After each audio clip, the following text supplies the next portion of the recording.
आजचे अभिवचन मत्तय याचा 5वा अध्याय आणि त्याचं 14वं वचन येणेप्रमाणे बोलतं, तुम्ही जगाचा प्रकाश आहात, डोंगरावर वसलेले नगर लपू शकत नाही.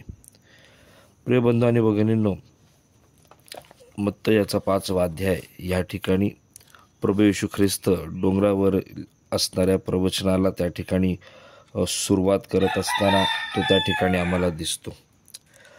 काही दिवसापूर्वी एक छोटंसं पुस्तक वाचत असताना त्याच्यामध्ये एक फार सुंदर एक उदाहरण किंवा एक गोष्ट त्या ठिकाणी सांगितलेली मला चांगल्या रीतीने आठवते.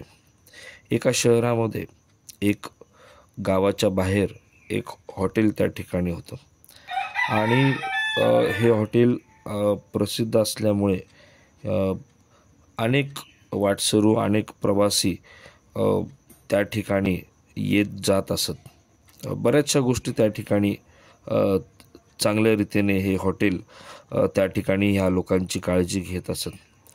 आणि ज्यावेळेस रात्र होत असे, ज्यावेळेस त्या ठिकाणी अंधार पडायचा, रात्र व्हायची, त्यावेळेस ह्या हॉटेलचा असणारा जो एंट्रन्सचा असणारा जो पोर्च आहे, त्या ठिकाणी एक छोटासा गोल्डन लाईट त्या ठिकाणी चालू असायचा. या हॉटेलच्या आजूबाजूला काही नाही, बाकी इतरत्र सर्वत्र अंधार. मात्र त्या ठिकाणी तो छोटासा एंट्रन्सला असणारा, म्हणजे त्या हॉटेलच्या प्रवेशद्वाराकडे असणारा हा छोटासा लाईट त्या ठिकाणी अनेकांना आकर्षित त्या ठिकाणी करायचा. आणि ज्यावेळेस ती लोक त्या ठिकाणी यायचे, राहायचे, निघून जायचे, त्यावेळेस त्या ठिकाणी एक वाक्य खूप सुंदर रीतीने या हॉटेलच्या मालकाने त्या ठिकाणी लिहिलं होतं. आणि ते वाक्य असं होतं की आम्ही तुमच्यासाठी ह्या ठिकाणी प्रकाश सोडून जाऊ, तुम्ही घाबरू नका. अनेक वेळेस हा जो त्या हॉटेलच्या पोर्चमध्ये असणारा हा छोटासा लाईट, आजूबाजूच्या अंधारामध्ये असणारा हा छोटासा लाईट जणू काय ह्या असणाऱ्या वाटसरूंसाठी, त्या ठिकाणी येणाऱ्या कस्टमर्ससाठी जणू काय एक स्वागताचं चिन्ह म्हणून त्या ठिकाणी उभं राहायचं. दुसरी महत्त्वाची गोष्ट, जणू काय हा असणारा लाईट जो आहे किंवा हा असणारा जो छोटासा प्रकाश आहे, तो अनेक वाटसरूंना, अनेकांना त्या ठिकाणी त्या अंधकारातून बाहेर काढून त्यांना एका चांगल्या प्रकाशामध्ये आणण्याचं काम हा छोटासा लाईट जो आहे तो त्या ठिकाणी करत असायचा. पवित्र शास्त्राच्या दृष्टिकोनातून जर आम्ही ह्या सर्व गोष्टींकडे किंवा मत्तय 5:14-16 या वचनांकडे जर आम्ही पाहत राहिलो, तर त्या काळातही, म्हणजे येशूच्या काळातही त्या ठिकाणी काही गोष्टी आम्हाला दिसून येतात. जर आम्ही त्या ठिकाणचं असणारी संस्कृती किंवा त्या येशूच्या काळातला जर कल्चरचा थोडासा जर बारकाईने आम्ही अभ्यास केला, तर त्या ठिकाणी आम्हाला हे दिसून येतं की येशूच्या काळातही लोक जे आहेत ते मातीचे लहान लहान दिवे वापरत असायचे. आणि त्या दिव्यांमध्ये ज्याला आपण जैतुनाचं तेल म्हणतो, ज्याला ऑलिव्ह ऑइल ज्यावेळेस आपण म्हणतो, हे असणारं ऑलिव्ह ऑइल त्या ठिकाणी ते घालत असायचे. आणि त्यामध्ये असणाऱ्या वातीद्वारे हे दिवे पेटवले जात असायचे. ख्रिस्ती विश्वासणारे ह्या नात्याने आपण ह्या असणाऱ्या साधारण दिव्यांप्रमाणे असावं, की जे दिवे दिसायला साधारण जरी असले तरी असाधारण काम करण्याची मनोवृत्ती, असाधारण काम करण्याचा दृष्टांत, असाधारण काम करण्याची वृत्ती आणि कृती ह्या असणाऱ्या छोट्या दिव्यांमध्ये असावी. आणि ती म्हणजे ह्या जगातल्या आध्यात्मिकदृष्ट्या अंधाऱ्या जगाला प्रकाश देण्याचं काम ह्या छोट्या दिव्यांनी फार मोठ्या विश्वासाने त्या ठिकाणी करणं गरजेचं आहे. कारण आम्ही जर पवित्र शास्त्रामध्ये नीतिसूत्रे ह्याचा 4था अध्याय आणि त्याच्या 19व्या वचनामध्ये जर आम्ही पाहिलं, तर त्या ठिकाणी म्हटलेलं आहे, दुर्जनांचा मार्ग अंधकारासारखा आहे, त्याला कशाची ठेच लागते हे त्यास कळत नाही. एवढंच केवळ नाही, आपण पुन्हा एक वार मत्तयाच्या शुभवर्तमानाकडे गेलो आणि मत्तयाच्या शुभवर्तमानाकडे लक्ष केंद्रित करत असताना त्याच्या असणाऱ्या 4थ्या अध्यायाच्या 16व्या वचनामध्ये जर आम्ही लक्ष केंद्रित केलं तर आम्हाला पुन्हा एक वार त्या ठिकाणी एक महत्त्वाची गोष्ट आम्हाला समजून येते.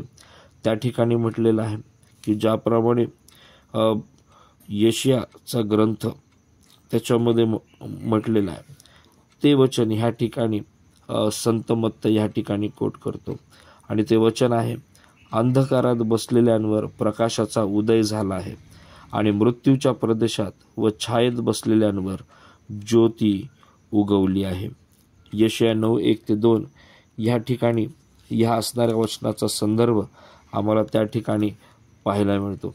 प्रिय बंधू आणि भगिनींनो, संत योहानसुद्धा त्याच्या लिखाणामध्ये 3ऱ्या अध्यायाच्या 19व्या वचनामध्ये सांगत असताना म्हणतो, निवाडा हाच आहे की जगात प्रकाश आला आहे आणि मनुष्यांनी प्रकाशापेक्षा अंधाराची आवड धरली आहे, कारण त्यांची कृत्ये दुष्ट होती. त्याच्याही पलीकडं रोम 1:21, एफिसकरास पत्र 4था अध्याय 18 वचन, 5वा अध्याय 8वं वचन, 11वं वचन, 2 पेत्र 1:19 या असणाऱ्या वचनांमध्ये जर आम्ही बारकाईनं जर बघितलं तर आम्हाला एक समजून घेण्यासारखी एक महत्त्वाची गोष्ट आहे आणि ती म्हणजे की आज जगामध्ये असणाऱ्या ज्या गोष्टी आहेत, जगामध्ये असणाऱ्या ज्या कृती आहेत, वृत्ती आहे, मानसिकता आहे, ही मानसिकता अंधकाराच्या कामांना दुजोरा देणारी, अंधकाराच्या कामांना प्रोत्साहित करणारी अशा प्रकारची कृती, मानसिकता आम्हाला त्या ठिकाणी दिसून येते. आणि म्हणून ख्रिस्ती विश्वासणारे ह्या नात्याने आमचं जीवन जे आहे ते इतर लोकांमध्ये प्रकाशासारखं उठून दिसणारं असावं अशी देवाची इच्छा तुमच्याविषयी आणि माझ्याविषयी आहे. कारण जर आम्ही पेत्राचं पहिलं पत्र आणि ह्याचा 2रा अध्याय आणि त्याच्या 9व्या वचनामध्ये जर बघितलं तर आमची एक खूप सुंदर आयडेंटिटी प्रभू त्याच्या वचनामध्ये आम्हाला सांगतो. तो म्हणतो, पण तुम्ही तर निवडलेला वंश, राजकीय याजकगण, पवित्र राष्ट्र, देवाचे स्वतःचे लोक असे आहात, ह्यासाठी की ज्याने तुम्हास अंधकारातून काढून आपल्या अद्भुत प्रकाशात पाचारण केले, त्याचे गुण तुम्ही प्रसिद्ध करावे. प्रिय बंधू आणि भगिनींनो, ख्रिस्ती विश्वासणाऱ्यांना, ख्रिस्ता संगती चालणाऱ्यांना एक खूप मोठी जबाबदारी दिलेली आहे आणि ती म्हणजे आम्ही ख्रिस्ताचे गुण ह्या जगामध्ये प्रसिद्ध करणं गरजेचं आहे. प्रियांनो, लक्षात घ्या, ख्रिस्तावरील खराखुरा विश्वास लपवता येत नाही. आपल्या आजूबाजूच्या लोकांना तो दिसणं गरजेचं आहे आणि म्हणून अनेक जण आहेत की त्यांच्या जीवनामध्ये दिशा आणि ख्रिस्त केंद्रित आशेचा ते शोध करत आहेत. ख्रिस्ती विश्वासणारे ह्या नात्याने येशूचं जीवन, त्याच्याद्वारे मिळणारी प्रीती आणि त्याच्याद्वारे मिळणारा प्रकाश आपल्या जीवनातून परावर्तित करणं आणि देवाच्या मार्गामध्ये ह्या अनेकांना आणून त्यांचं जीवन प्रकाशमान करण्याचं विशेष कार्य देवापणे तुम्हाला आणि मला दिलेलं आहे.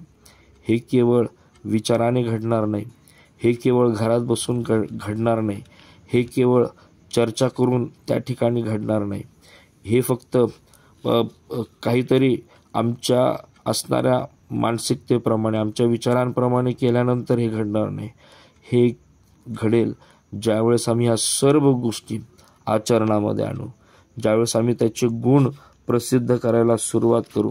कारण आम्हाला देवाचं वचन आणखीन पुढे त्याच मत्तयाच्या असणाऱ्या 5व्या अध्यायामध्ये आम्हाला फार स्पष्ट रीतीने सांगतं. त्या ठिकाणी मत्तय लेखक संत मत्तय त्या 5व्या अध्यायाच्या मला वाटतं 16व्या वचनामध्ये बोलत असताना तो स्पष्टपणे तो म्हणतो, त्याचप्रमाणे किंवा त्याप्रमाणे तुमचा प्रकाश लोकांसमोर असा पडू द्या की त्यांनी तुमची सत्कर्मे पाहून तुमच्या स्वर्गातील पित्याचे गौरव करावे. प्रिय भावांनो आणि बहिणींनो, काय देवाचं गौरव करण्यासाठी आम्ही कारण होत आहोत का? काय इतर विश्वासणारे असतील, आमच्या आजूबाजूचे लोक असतील, काय ते देवाचं गौरव करत असता त्या देवाच्या गौरवाचं माध्यम चॅनल आम्ही बनत आहोत का? आणि म्हणून प्रियबंधू आणि भगिनींनो, आम्ही या जगामध्ये आहोत ते एक आणि एकाच उद्देशानं देवाचं गौरव करणं. देवाच्या गौरवासाठी आम्ही स्वतः ख्रिस्ताची नम्रता परिवर्तित केली पाहिजे. आम्ही डिफ्लेक्टर नाही तर रिफ्लेक्टरचं आम्ही काम केलं पाहिजे.